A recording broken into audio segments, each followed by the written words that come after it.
आप सभी को नमस्कार। मैं महेश स्वागत करता हूं आपका आपके अपने YouTube चैनल पर। उम्मीद करता हूं कि आप सब स्वस्थ होंगे। आज का जो टॉपिक हम डिस्कस करेंगे वो है properties of colloidal solution.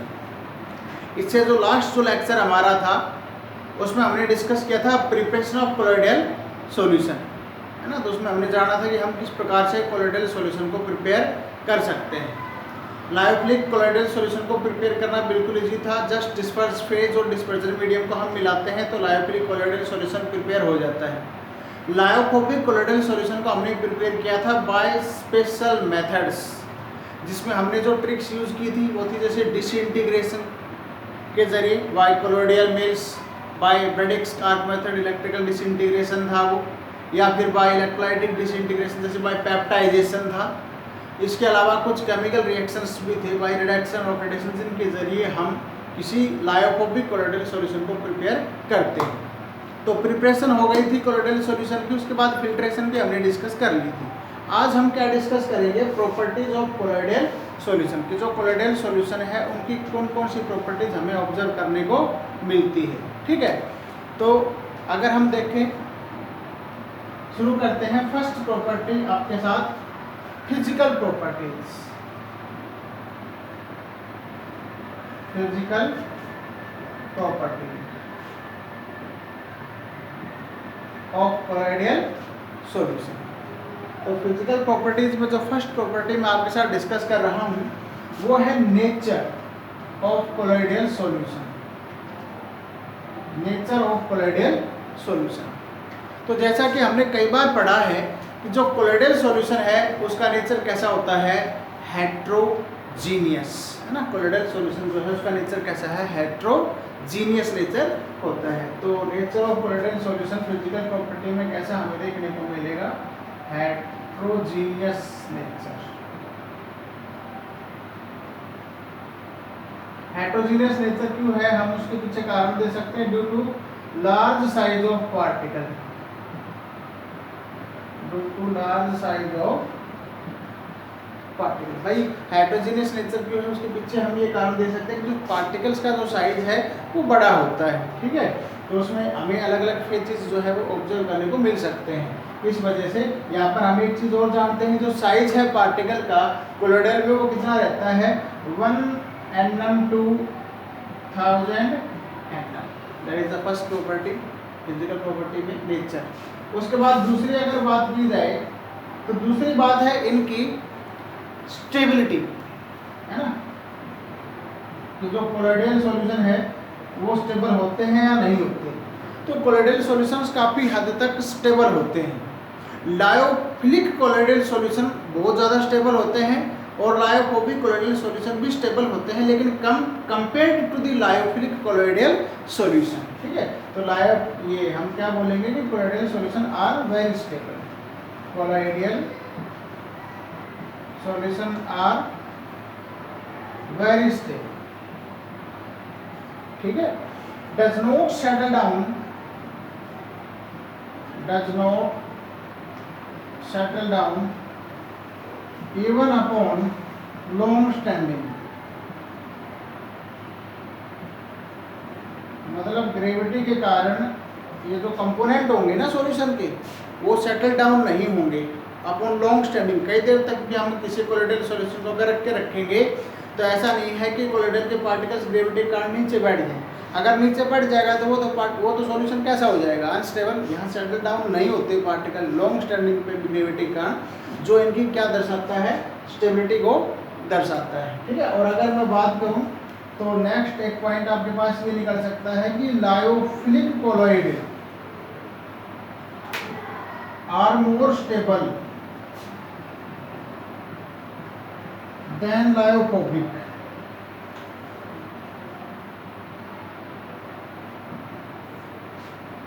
Lyophilic colloid जो है आपका वो ज़्यादा स्टेबल है किसके मुकाबले, लायोफोबिक कोलॉइड के मुकाबले, ठीक है।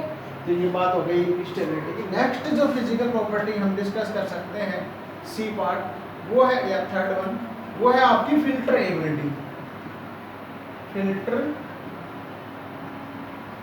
एबिलिटी, तो जो कोलोइडल पार्टिकल्स हैं वो ऑर्डिनरी फिल्टर पेपर से तो पास आउट हो जाते हैं, लेकिन एसपीएम से पास नहीं हो पाते। जो ऑर्डिनरी फिल्टर पेपर होता है उसके पोर्स क्योंकि बड़े साइज के होते हैं तो उसमें से तो वो पास हो जाएंगे, लेकिन जो एसपीएम सेमी परमेबल मेम्ब्रेन है उससे कोलोइड पास आउट नहीं होता। ये बात भी हम कई बार डिस्कस कर चुके हैं, ठीक है। तो अगर मैं बात करूँ फिल्ट्रेबिलिटी की तो हम क्या कहेंगे, जो colloidal solution colloidal particles can not pass through SPM, semi permeable membrane से ये पास नहीं होंगे। However they can pass through filter paper, ordinary filter paper से पास हो जाते हैं, एसपीएम से पास नहीं हो पाते। और नेक्स्ट इनकी जो कैरेक्टरिस्टिक अगर मैं फिजिकल प्रॉपर्टी में और लिखूं तो वो है भाई इनकी विजिबिलिटी, कि जो कोलोइडल पार्टिकल्स हैं क्या हम उनको अपनी नेकेड आइज से देख सकते हैं या फिर नहीं देख सकते। तो विजिबिलिटी की बात की जाए तो जो कोलोइडल पार्टिकल है वो हमें हमारी नेकेड आइज से नज़र नहीं आते, उनको देखने के लिए क्या चाहिए, हमें पावरफुल माइक्रोस्कोप चाहिए। तो कैंट विजिबिलिटी की अगर बात की जाए, विजिबिलिटी तो विजिबिलिटी में क्या है, can't viewed by naked eyes, naked eyes से नहीं देख पाएंगे। Can be seen with powerful microscope, हम इसको एक अच्छे माइक्रोस्कोप से क्या कर सकते हैं, इन पार्टिकल्स को ऑब्जर्व कर सकते हैं। तो ये कुछ बातें थी regards the physical properties of colloidal solution. Next अब दूसरी जो प्रॉपर्टीज हम डिस्कस करते हैं वो डिस्कस करते हैं कोलोइडल सॉल्यूशन की कोलिगेटिव प्रॉपर्टीज। उनको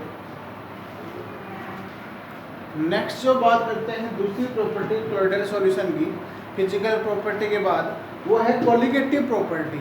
तो देखो क्योंकि हमने पढ़ा है कि जो कोलोइडल सॉल्यूशंस हैं उनके पार्टिकल का साइज काफ़ी बड़ा है, और पीछे हम पढ़ के आए हैं कि जो कोलिगेटिव प्रॉपर्टी है वो नंबर ऑफ सॉल्यूट पे डिपेंड करती है।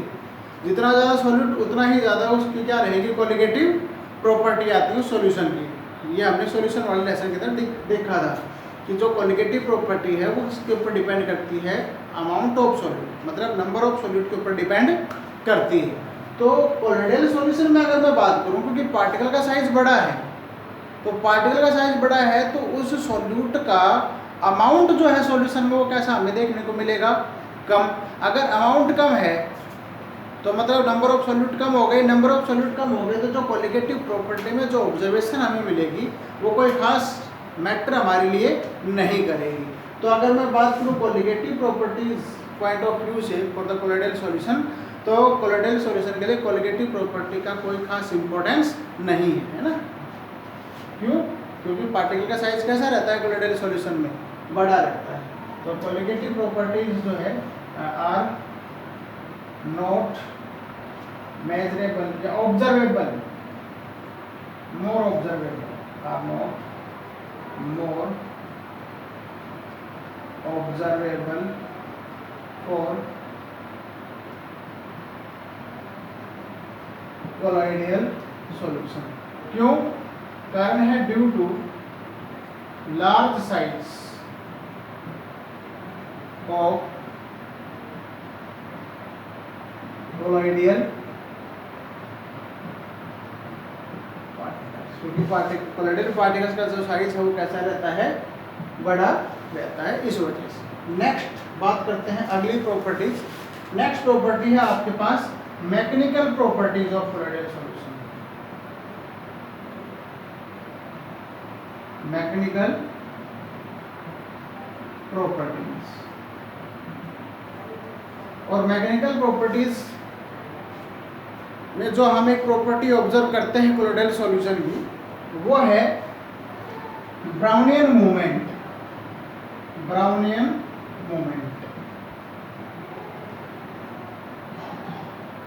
तो ब्राउनियन मूवमेंट क्या है देखो ये आपके पास कोलोइडल सॉल्यूशन है, ठीक है। इसके अंदर ये आपका हो गया डिस्पर्जन मीडियम, ठीक। और ये मैं कुछ ले लेता हूँ इसके अंदर डिस्पर्जन मीडियम में डिस्पर्स पार्टिकल्स, ये जो है ये तो आपके पास हो गए डिस्पर्स्ड पार्टिकल या डिस्पर्स्ड फेज बोल रहे हैं इसको, ठीक है। और जो ये जो ब्लैक कलर है आपका ये है डिस्पर्जन मीडियम, डिस्पर्जन मीडियम। अब होता क्या है, दोनों डिस्पर्स्ड फेज और dispersion medium both are in continuous motion in a colloidal solution, दोनों जो है वो कंटिन्यूअस मोशन में रहते हैं। अगर ये दोनों कंटिन्यूअस मोशन में है तो ऑब्वियस सी बात है कि ये दोनों एक दूसरे से कंसिस्टेंटली क्या करेंगे, कोलाइड भी करेंगे। अगर ये कंसिस्टेंटली कोलाइड करते हैं तो क्योंकि पार्टिकल जो है वो बहुत बड़ा भी नहीं है, 1 नैनोमीटर से 1000 नैनोमीटर के बीच का साइज है पार्टिकल का, कोलोइडल पार्टिकल का।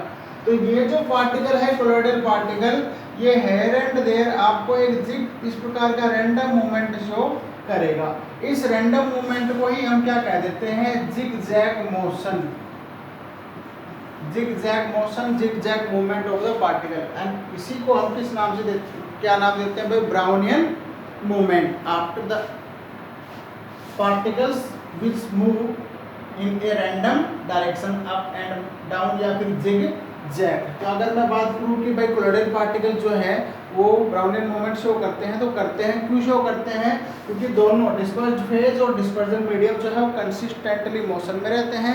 आपस में कोलाइड करने पर कोलोइडल पार्टिकल जो है वो आपको जिगजैग या रैंडम डायरेक्शन में मूव करता हुआ नजर आता है। इसकी वजह से ही जो कोलोइडल पार्टिकल है वो क्योंकि रैंडमली मूव करता है, और जो कोलोइडल सॉल्यूशन है वो स्टेबल रहता है। हमने फिजिकल प्रॉपर्टी में बात की थी कि कोलोइडल सॉल्यूशन स्टेबल है, तो उस स्टेबिलिटी का कारण क्या है, उस स्टेबिलिटी का कारण यही है पार्टिकल का जिगजैग मोशन कोलोइडल सॉल्यूशन में। बात आई समझ में। तो अगर हम बात करें ब्राउनियन मूवमेंट क्या होता है, ये एक मैकेनिकल प्रॉपर्टी है, ठीक है। और इसमें क्या होता है, it is the movement of, it is the zigzag movement, zigzag movement of colloidal particles. इसका इन्फ्लुएंस क्या आता है, इफेक्ट क्या आता है इसका, ये क्या बताता है हमें, cause stability of colloidal solution. Effect क्या है इसका, cause stability of colloidal solution. इससे कोलोइडल सॉल्यूशन को क्या मिलती है, एक स्टेबिलिटी मिलती है। ब्राउनियन मूवमेंट या जिगजैग मोशन से ही कोलोइडल सॉल्यूशन को एक स्टेबिलिटी मिलती है। तो ये थी आपके पास तीसरी प्रॉपर्टी, मैकेनिकल प्रॉपर्टी। अब नेक्स्ट हम बात करते हैं optical properties of colloidal solution. Next जो प्रॉपर्टी हम डिस्कस कर रहे हैं कोलोइडल सॉल्यूशन की, वो है ऑप्टिकल प्रॉपर्टी। ऑप्टिकल प्रॉपर्टी है मतलब ये लाइट से जुड़ी हुई प्रॉपर्टी है, जिसमें हम किसको डिस्कस करेंगे, टिंडल इफेक्ट। इसमें क्या होता है, देखो पहले कि आपके पास एक सॉल्यूशन है लाइक दिस, ये कोलोइडल सॉल्यूशन है, ये आपके पास कोई एक कोलोइडल सॉल्यूशन है, ठीक है। इस पे से आपने, इस पे क्या आपने डाला, इधर से लाइट यहाँ से आपने पास की, और जब ये लाइट आपके सॉल्यूशन से गुजरे तो हम क्या ऑब्जर्व करते हैं कि जब भी कोई लाइट एक कोलोइडल सॉल्यूशन से पास होती है तो जो पथ ऑफ लाइट है वो हमारे लिए कैसा हो जाता है, बिल्कुल विजिबल हो जाता है। जो पथ ऑफ लाइट है अपने लिए वो कैसा हो जाएगा, विजिबल हो जाएगा। भाई यहाँ इस पथ से आपकी जो लाइट है वो गुजरी है, due to scattering of the light, path of light जो है अपने लिए क्या हो जाता है, विजिबल हो जाता है। और इसी को अपन क्या कह देते हैं, टिंडल इफेक्ट। ये जो है आपका path of light become visible, ठीक है। तो टिंडल इफेक्ट क्या है, टिंडल इफेक्ट क्या है? Is a process of scattering of light radiations या light by colloidal particles as a result of which the path of light become visible to us। यहाँ पर क्योंकि कोलॉइडल सॉल्यूशन का साइज बड़ा होता है, तो क्योंकि साइज बड़ा है, जब लाइट रेडिएशंस आती हैं तो ये लाइट रेडिएशंस को क्या करती हैं, अलग अलग डायरेक्शंस में स्कैटर कर देती हैं, जिससे आपका जो आपके लिए जो पथ ऑफ लाइट है, जहाँ से लाइट गुजरेगी, वो बिल्कुल कैसा हो जाता है, विजिबल हो जाता है। और ये किसी भी कोलॉइडल सॉल्यूशन में हमें देखने को मिलेगा, जैसे मिल्क में भी आप इसको ऑब्जर्व कर सकते हो, ठीक है, या फिर जैसे सिनेमा हॉल में आपको देखने को मिलता है। इसी को ही हम क्या कह देते हैं, टिंडल इफेक्ट। तो टिंडल इफेक्ट को अगर मैं लिखूं तो क्या कह सकते हैं, इट इज द फिनोमिनन या process phenomenon of scattering of light as a result of which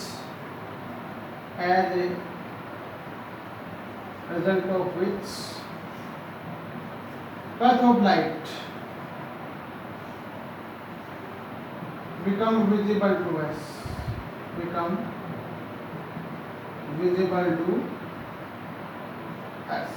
ठीक है। फिनोमिनन है स्कैटरिंग ऑफ लाइट का, जिससे जो पथ ऑफ लाइट है हमारे लिए वो कैसा हो जाए, विजिबल हो जाए, उसको अपन क्या नाम दे देते हैं, टिंडल इफेक्ट। और एक बात है इंपॉर्टेंट, वो ये है कि जो लायोफोबिक कोलॉइड है,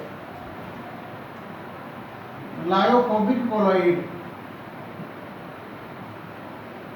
cause more Tyndall effect,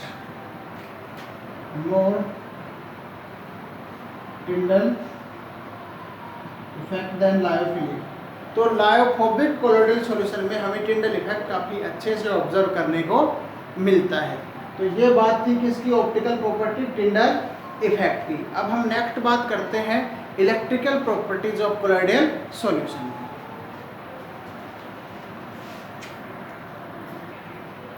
next जो प्रॉपर्टी है नंबर 5 कोलॉइडल सॉल्यूशन की, वो है भाई इलेक्ट्रिकल प्रॉपर्टीज। देखो जो कोलॉइडल सॉल्यूशन है वो इलेक्ट्रिकल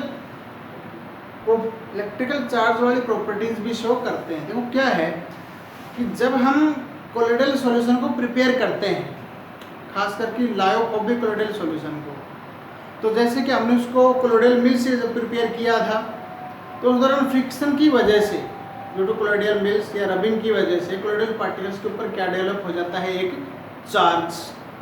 या फिर जैसे हम पेप्टाइजेशन के जरिए भी कोलॉइडल सॉल्यूशन प्रिपेयर किए थे, लास्ट लेक्चर में हमने सीखा था पेप्टाइजेशन के जरिए कोलॉइडल को प्रिपेयर करना। तो जब हम पेप्टाइजेशन के जरिए भी जब इलेक्ट्रोलाइट डाल करके कोलॉइडल तैयार करते हैं, तो उस दौरान भी कोलॉइड के ऊपर क्या आ जाता है, एक चार्ज डेवलप हो जाता है due to selective adsorption of the ions. Okay, due to selective adsorption of the ions.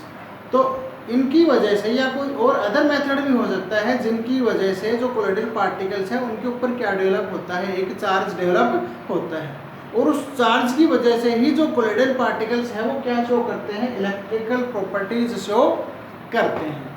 तो देखो जो कोलॉइडल पार्टिकल्स हैं उन पे तो चार्ज होता ही होता है, इसके अलावा जो डिस्पर्जन मीडियम है उस पर भी चार्ज होता है, और डिस्पर्जन मीडियम और डिस्पर्स्ड फेज जो कोलॉइडल पार्टिकल्स उन पे इक्वल और अपोजिट चार्ज होता है। इसी वजह से ओवरऑल जो आपका कोलॉइडल सॉल्यूशन है वो कैसा होता है, न्यूट्रल होता है। तो पहले तो ये बातें लिखते हैं हम, और उसके बाद हम जानेंगे कि वो कौन सी प्रॉपर्टीज हैं जिनको हमें देखने को मिलता है just because of their charges, या जो इलेक्ट्रिकल प्रॉपर्टीज हमें देखने को मिलती हैं कोलॉइडल सॉल्यूशन की। तो सबसे पहले जो बात करेंगे वो ये है कि आपके जो कोलॉइडल पार्टिकल्स हैं, colloidal particles as well as dispersion medium, दोनों ही मतलब फेज भी और मीडियम भी, हैव चार्ज, दोनों पे क्या प्रेजेंट होता है, चार्ज। चार्ज के कई कारण हैं, जैसे मैंने बताया मैकेनिकल रबिंग से आ सकती है, ब्रेक आर्क मेथड से भी चार्ज डेवलप होता है, पेप्टाइजेशन से भी चार्ज डेवलप होता है ड्यू टू सिलेक्टिव एडजॉर्प्शन। ठीक है, अब ये क्या है कि इन पे कोलॉइडल पार्टिकल पे और मीडियम पे इक्वल चार्ज होता है, इसी वजह से पूरा colloidal as a whole neutral रहता है। ठीक है, तो both colloidal particle and colloidal medium have equal and opposite charge, equal and opposite charge, दोनों पे चार्ज होता है, इक्वल और अपोजिट चार्ज होता है। Therefore the overall colloidal solution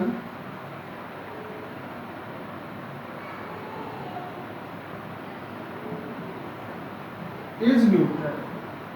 इसी वजह से जो ओवरऑल कोलोइडल सॉल्यूशन है अपना वो कैसा होता है भाई, एज ए होल न्यूट्रल होता है, क्योंकि इक्वल एंड अपोजिट चार्ज होता है कोलोइडल पार्टिकल पे और कोलोइडल मीडियम पे, मतलब डिस्पर्स्ड फेज और डिस्पर्जन मीडियम दोनों पे बराबर चार्ज होता है। ठीक है, तो चार्ज की वजह से ही इलेक्ट्रिकल प्रॉपर्टीज शो करेंगी। और जैसे कुछ मैं आपको कोलोइडल पार्टिकल्स बताता हूँ जिनके ऊपर चार्ज प्रेजेंट होता है। जनरली जो आपके पास मेटल ऑक्साइड है या हाइड्रोक्साइड है,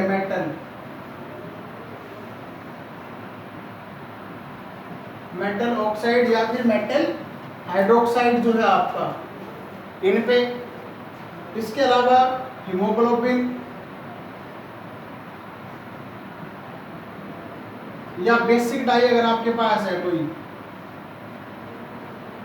तो इन सब पे, मेटल ऑक्साइड पे, हाइड्रोक्साइड पे, हीमोग्लोबिन पे, बेसिक डाई पे, इन सब के ऊपर चार्ज कैसा होता है, पॉजिटिव चार्ज होता है। तो ये जो कोलोइडल सॉल्यूशन जो है इन सब पे कैसा चार्ज रहेगा भाई, पॉजिटिव चार्ज रहेगा। अगर आपके पास कोई मेटल है जनरली, या मेटल सल्फाइड है,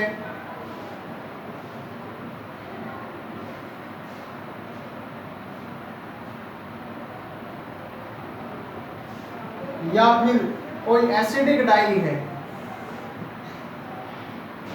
तो इन पे एक चार्ज रहता है, कैसा charge, negative charge. Metal sulphide, metal या फिर आपकी जो एसिडिक डाई है उन पे तो क्या चार्ज देखने को मिलता है हमें, नेगेटिव। और जो मेटल ऑक्साइड का कोलोइडल पार्टिकल है, मेटल हाइड्रोक्साइड का कोलोइडल पार्टिकल है, या हीमोग्लोबिन एज ए कोलोइड है, या कोई basic dye as a colloid है, तो उन पे क्या चार्ज रहेगा, पॉजिटिव चार्ज हमें देखने को मिलेगा। अब हम बात करते हैं कुछ ऐसी प्रॉपर्टीज जो हमें इस चार्ज की वजह से देखने को मिलती हैं, जिनको हमने इलेक्ट्रिकल प्रॉपर्टीज बोला हुआ है। दो प्रॉपर्टीज हम डिस्कस करेंगे, इलेक्ट्रोफोरोसिस और इलेक्ट्रोऑस्मोसिस। आज के लास्ट दो टॉपिक हैं, ये ध्यान से देखते हैं। ये है इलेक्ट्रोफोरोसिस, जो कि चार्ज की वजह से हमें देखने को मिलता है। कोलोइडल सॉल्यूशन पे जो चार्ज होगा उसी की वजह से प्रॉपर्टी देखने को मिलेगी, इलेक्ट्रोफोरोसिस। इसमें होता क्या है, हमने एक यू शेप ट्यूब इसमें ली हुई है और इसमें हमने क्या डाला हुआ है, कोलोइडल सॉल्यूशन। ये जो इलेक्ट्रोड्स हैं, इलेक्ट्रोड्स के ऊपर हम जब करंट अप्लाई करेंगे, इलेक्ट्रोड अप्लाई करेंगे, तो हम क्या ऑब्जर्व करेंगे कि जो कोलोइडल पार्टिकल्स है, अगर उस पर चार्ज है, तो अगर कोलोइडल पार्टिकल पे पॉजिटिव चार्ज है, अगर कोलोइडल पार्टिकल पे कैसा चार्ज है, पॉजिटिव, तो जो आपका कोलोइडल पार्टिकल है वो किधर दौड़ना शुरू कर देगा, then it move towards negative charge electrode.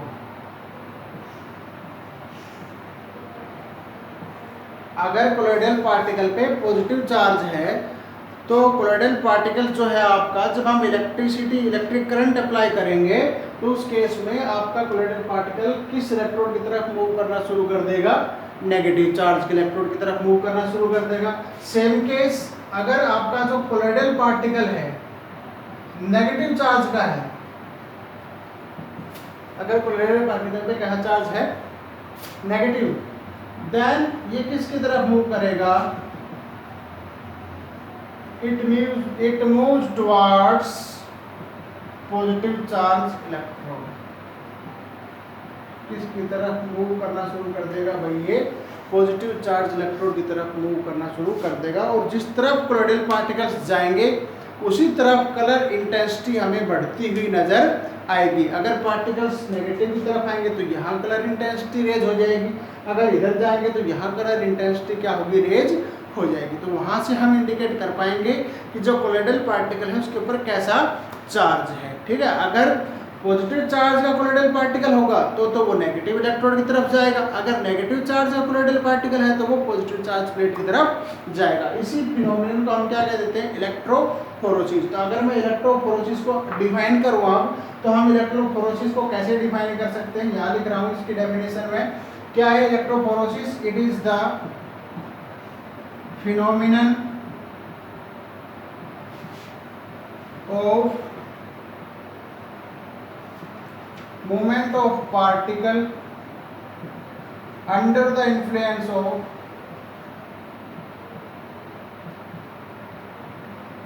electric current। जो कोलोइडल पार्टिकल्स हैं उनका मूवमेंट कब, जब हमने क्या अप्लाई किया, इलेक्ट्रिक करंट अप्लाई किया। इसी प्रोसेस को हम क्या कह देते हैं, इलेक्ट्रोफोरेसिस। और जो कोलोइडल पार्टिकल्स है वो कहाँ मूव करेंगे, towards opposite charge electrodes move करेंगे। तो ये एक जो मूवमेंट है कोलोइडल पार्टिकल का, ये स्पष्ट इंडिकेशन देता है कि यहाँ कोलोइडल पार्टिकल के ऊपर क्या प्रेजेंट है, चार्ज प्रेजेंट है। उसी वजह से ये इलेक्ट्रिकल प्रॉपर्टीज हमें यहाँ पर देखने को मिलती है। एक और प्रॉपर्टी हम डिस्कस करते हैं, that is electro osmosis. It is also a property which is due to the presence of charge over the colloidal particles और ओवर द डिस्पर्जन मीडियम। तो ये लास्ट प्रॉपर्टी है, देखो, इलेक्ट्रो ऑस्मोसिस। ये है आपके पास अगली प्रॉपर्टी जो हमें इलेक्ट्रिकल प्रॉपर्टी की वजह से देखने को मिलती है, इलेक्ट्रो ऑस्मोसिस। तो पहले तो हम देखते हैं कि इलेक्ट्रो ऑस्मोसिस होता क्या, डेफिनेशन इसकी लिखते हैं। है क्या electro osmosis? It is the process of movement of colloidal dispersion medium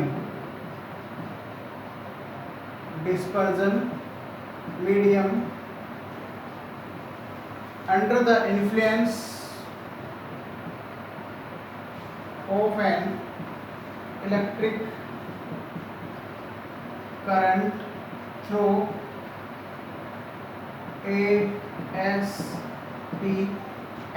ठीक है, इलेक्ट्रोऑस्मोसिस क्या है, movement of dispersion medium under the influence of an electric current through a semi permeable membrane.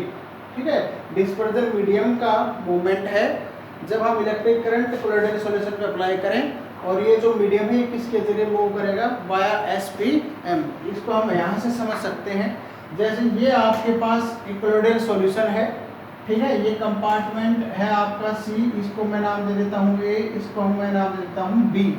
ये जो A और B कंपार्टमेंट है, बीच में C है, इसको हमने both side semi permeable membrane से सेपरेट किया हुआ है, दिख रहा है, ये हमने सेमी परमेबल मेम्ब्रेन लगाई है, एक इधर और एक इधर। ठीक है, अब हमने क्या किया, जो कंपार्टमेंट A और B है दोनों में वाटर डाला हुआ है, और दोनों में जो लिम्ब है वाटर वो सेम हाइट तक है, बराबर हाइट तक। अब हमने क्या अप्लाई किया, यहाँ पर इलेक्ट्रिक करंट अप्लाई किया। तो जैसा कि हमने पढ़ा था कि मीडियम पे भी और पार्टिकल पे भी चार्ज होता है, दोनों पे इक्वल और अपोजिट चार्ज होता है। तो अगर आपका यहाँ कोलोइडल सॉल्यूशन है, कोलोइडल सॉल्यूशन पे अगर नेगेटिव चार्ज है कोलोइडल पार्टिकल पे, तो जो मीडियम है, मीडियम पे कैसा रहेगा, पॉजिटिव। अगर आपका यहाँ पार्टिकल, कोलोइडल पार्टिकल जो है वो कैसा है, पॉजिटिव चार्ज है, तो मीडियम कैसा होगा आपका, नेगेटिव चार्ज। अगर आपका पार्टिकल नेगेटिव चार्ज है तो मीडियम कैसा होगा, पॉजिटिव चार्ज। बात आ रही समझ में, क्योंकि ओवरऑल तो सॉल्यूशन आपका न्यूट्रल है ना। ठीक है, अगर कोलोइडल पार्टिकल आपका पॉजिटिव चार्ज है तो मीडियम नेगेटिव चार्ज, अगर मीडियम नेगेटिव चार्ज है तो पार्टिकल पॉजिटिव चार्ज। क्लियर, तो ये कुछ बातें हैं। अब जब हम करंट अप्लाई करेंगे तो जो मीडियम है वो अपोजिट चार्ज इलेक्ट्रोड की तरफ मूव करना शुरू कर देगा। ठीक है, जैसे अगर मैं मान लेता हूँ कि मेरे इस पार्टिकल पे पॉजिटिव चार्ज था, तो मीडियम पे कैसा चार्ज रहेगा, नेगेटिव।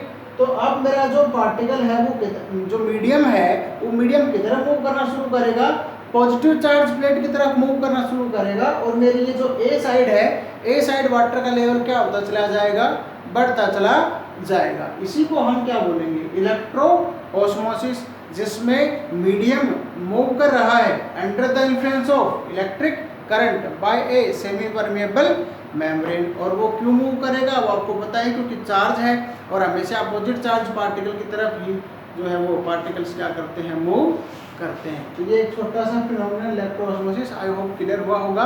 मिलते हैं नेक्स्ट वीडियो में, तब तक के लिए घर पे रहें, स्वस्थ रहें, पढ़ते रहें। बहुत बहुत धन्यवाद।